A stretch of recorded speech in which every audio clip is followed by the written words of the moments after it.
कैसे जो हमारी सिक्योरिटी सर्विसेज हैं उसमें भेदभाव कर कर, उसमें ध्रुवीकरण कर कर ये कहीं ना कहीं नेशनल सिक्योरिटी को कमजोर कर रहे हैं। एक अच्छी चर्चा के बाद बहुत सारे लोगों ने इसमें पक्ष विपक्ष के भाग लिया।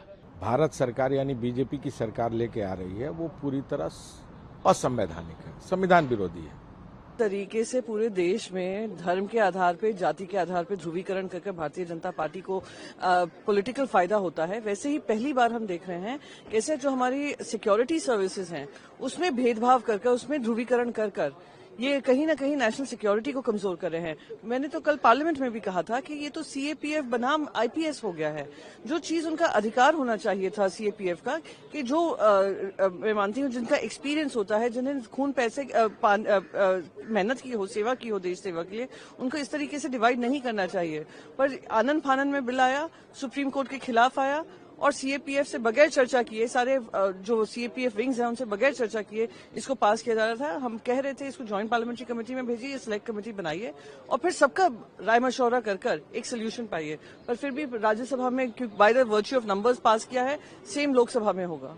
एक अच्छी चर्चा के बाद बहुत सारे लोगों ने इसमें पक्ष विपक्ष के भाग लिया और ये एक तरीके से सुरक्षा बलों में विश्वास व्यक्त करने का जो ये विधेयक था ध्वनिमत से पास हुआ है और इससे निश्चित रूप में जो अर्धसैनिक बल हैं उनको बढ़ावा मिलेगा।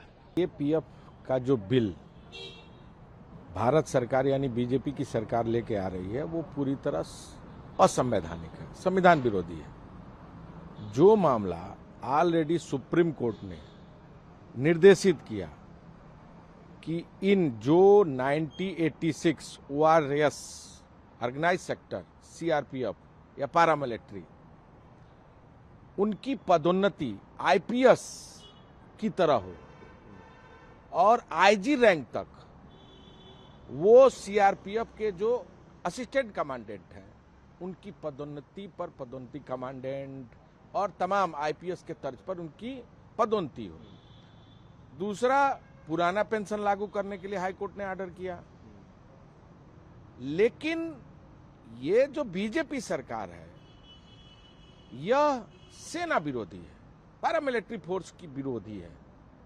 क्यों मैं इस बात को कह रहा हूं कि देश की सेना जो हमारे लिए सर्वोच्च निछावर करती है, नक्सलवाद के खिलाफ लड़ती है, देश विरोधी गतिविधियों में लिप्त होने वाले लोगों के खिलाफ लड़ती है, तमाम, चाहे हमारा पड़ोसी देश बांग्लादेश, पाकिस्तान या कोई भी देश जब हमारे ऊपर आक्रमण करने की स्थिति आता है, ये जवान जाकर अपनी शहादत देकर भी इस देश के मातृभूमि की रक्षा करते हैं।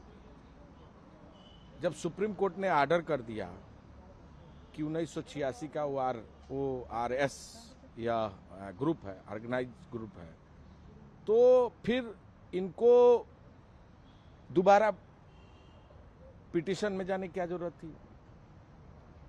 जब इस फोर्स ने फिर कंटेम्प्ट किया तो सरकार बिल लेकर आ गई। यानी सरकार की मंशा स्पष्ट है कि यह सेना विरोधी सरकार है। आदरणीय राहुल गांधी जी पिछली बार जब इन लोगों से मिलकर पूरे इनकी स्थिति को और खासकर तमाम जो घायल हुए लोग थे, जो तमाम एक्स सर्विसमैन से, उनसे चर्चा की और इनके हेल्थ इश्यूज को लेकर, तमाम इनके विभागीय जो दुर्व्यवस्था है उसको लेकर, और निरंतर उनसे संवाद करके उनके मुद्दे को उन्होंने उठाने का काम किया।